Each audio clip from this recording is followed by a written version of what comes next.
Olá, boa noite a todos. Boa noite, Valério. Boa noite, Valdizar. Quero agradecer e parabenizar a Anateste pelo evento na data de hoje, uma data muito que especial, muito comentada.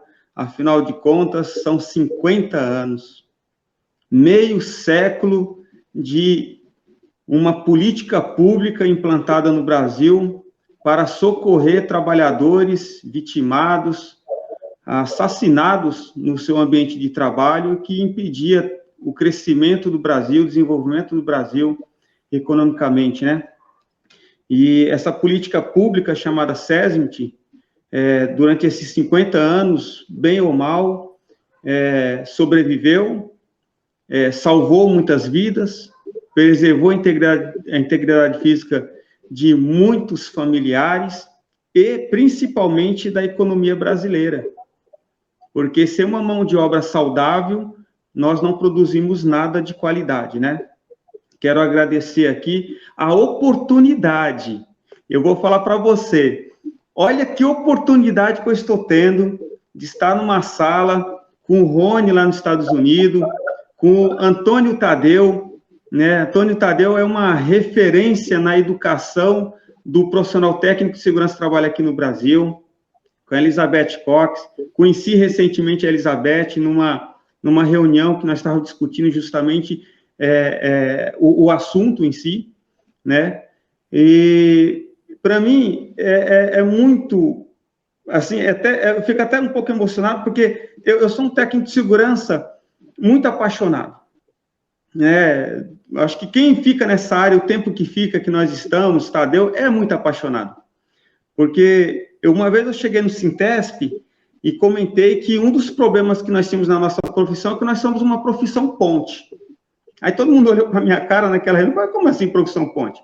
A profissão ponte porque o técnico, o indivíduo, o cidadão, ele se forma como técnico de segurança, mas ele não quer ser técnico de segurança, ele quer ser qualquer coisa. Ele quer ser engenheiro, ele quer ser médico, ele quer ser piloto da NASA, ele quer qualquer coisa, menos técnico de segurança. Ou seja, ele entra como técnico de segurança, no estado de São Paulo, principalmente acontece isso, por causa do nosso salário, e ele já planeja, daqui a 4, 5 anos, ele não ser mais técnico de segurança. Daí a dificuldade que a gente tem de unir a categoria. Ou seja, de 4 em 4 anos eu estou trocando a nossa geração, ou de ano em ano, né? Porque a formação é semestral, está entrando novos técnicos e saindo. Mas nesse contexto, eu tenho um cara que ele tem outra formação, como eu, por exemplo, eu tenho, o Tadeu tem, o Armando tem, tantos outros profissionais têm, mas continuamos sendo técnico de segurança, né? Às vezes, eu preciso de colocar minhas outras formações numa determinada assinatura que eu faça. Primeiro, eu coloco o técnico de segurança, que se não fosse ele, se não fosse essa formação, eu não teria conseguido as minhas outras 2 formações e nem meus mestrados que eu estou fazendo agora, né? Então, assim, é uma dificuldade que nós temos. Focando agora na questão da educação, né?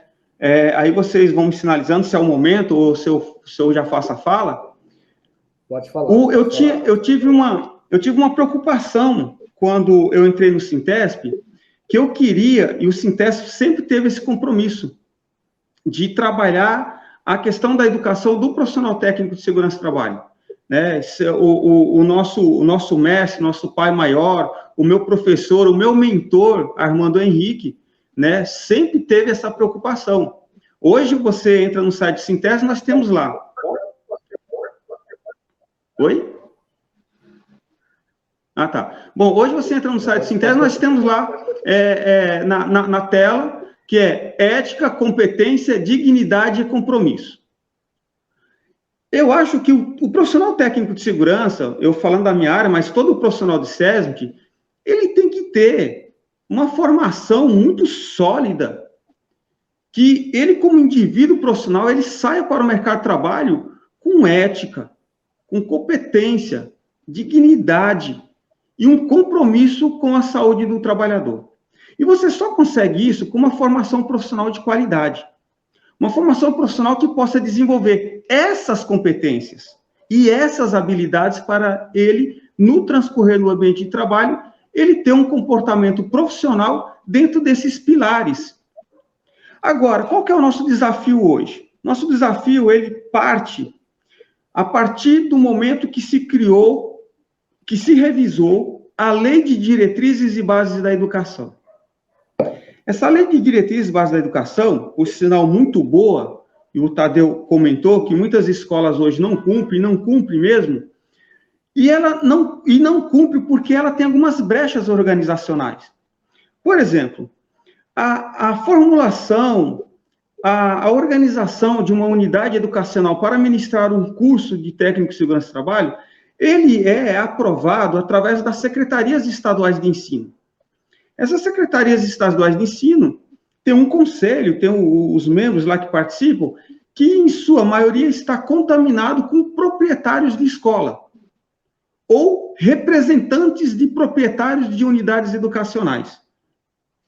A saúde, o ensino em saúde e segurança do trabalho hoje, aí eu vou generalizar, dentro dos profissionais do SESM, eu costumo dizer que é uma via de mão dupla da incompetência.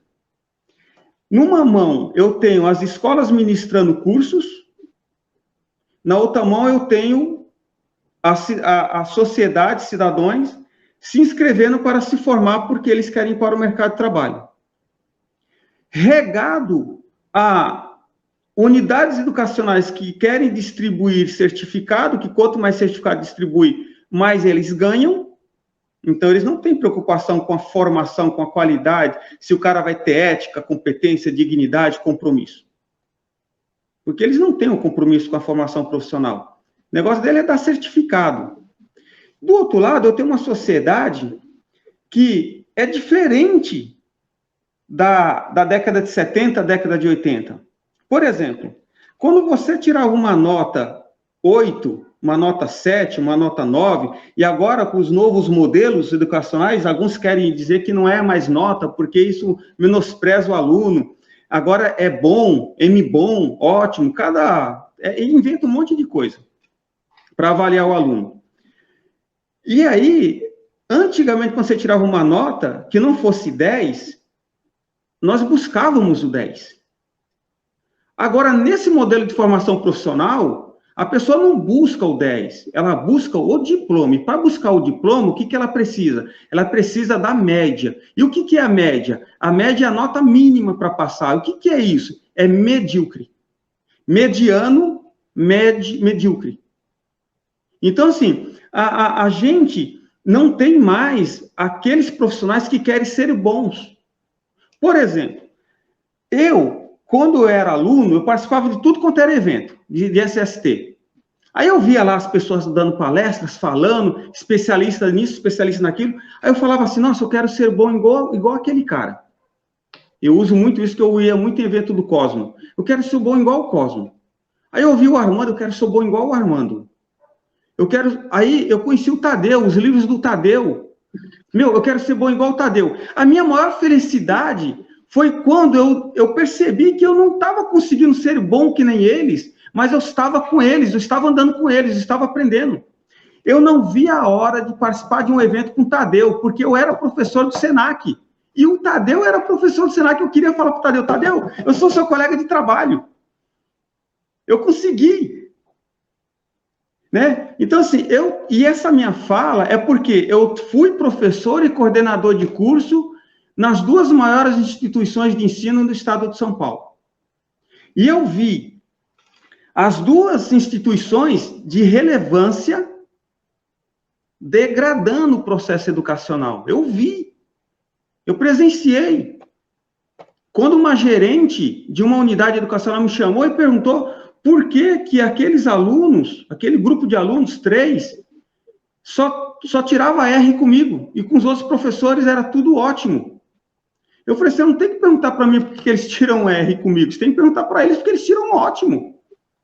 Porque aí eu tenho do outro lado o professor que ele desanima também quando ele encontra uma sala que não tem compromisso, e ele cansado, e ele sem respaldo de uma instituição que não tem a preocupação de ensinar com qualidade, quer dar só certificado, ele começa a cobrar o professor porque ele está dando uma avaliação X, Y, Z. E aí, gente, eu descobri uma coisa na educação que é terrível. Terrível. Isso aconteceu porque, numa outra instituição que eu era professor, o coordenador me chamou e falou assim, professor, esses alunos vão reprovar, porque as suas avaliações estão assim.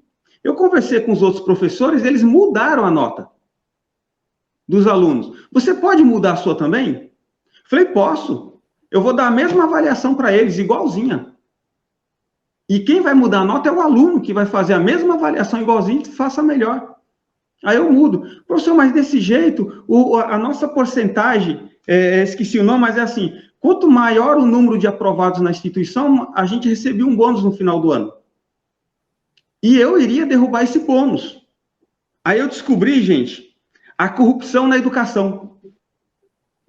Porque a gente fala da corrupção, mas o que é a corrupção na educação? É quando o modelo gestacional que promove a educação profissional corrompe a moral, a ética, o social e valores de uma categoria profissional. Porque esse aluno, que amanhã vai ser meu colega de trabalho, é o que vai chegar e vai chegar numa empresa, a empresa vai oferecer abaixo do piso e ele vai aceitar. Porque ele não tem condições técnicas de arrumar um emprego numa empresa que paga bem, que respeita. Por quê? Diferente dos Estados Unidos, Rony, que você trouxe, que quando a pessoa se forma está trabalhando numa empresa e possui uma qualificação, uma habilitação profissional a mais, ela é valorizada. Aqui no Brasil nós temos empregadores que quanto pior, melhor. Quanto pior for a formação profissional, melhor para ele pagar menos. E aí nós temos um ciclo vicioso na formação profissional. E aí, por que eu falo isso para vocês? Porque eu não sou só um técnico de segurança.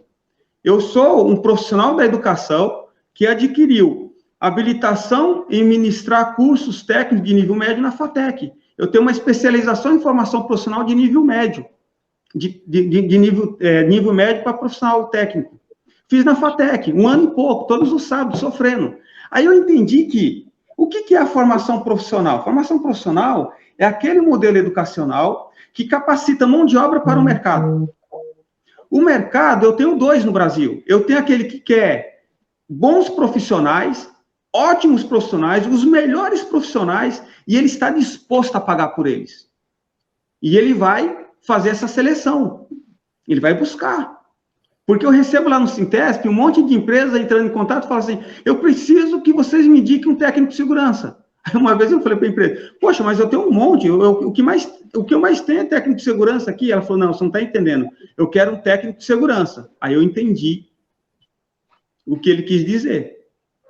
Então, a coisa mais difícil hoje, faça um exercício, se tiver uma empresa precisando de um técnico de segurança, você tem que indicar? É difícil a gente indicar um profissional hoje. E aí, eu tenho do outro lado... Oi, Valério. Desculpe te interromper, é que a gente já está com tempo aqui, né? Mas o que eu queria dizer isso aí a gente precisa aprimorar, melhorar, né? E, bom, mas eu vou ter que chamar aqui, pessoal. É muito tempo para a gente falar sobre esse assunto, né? Capacitação e qualificação. Mas temos os outros temas, tem a homenagem ainda aqui na sequência. Eu acredito que, num outro momento oportuno, fazer uma live da Anateste sobre esse assunto, para a gente falar mais sobre esse assunto, é muito oportuno também, né?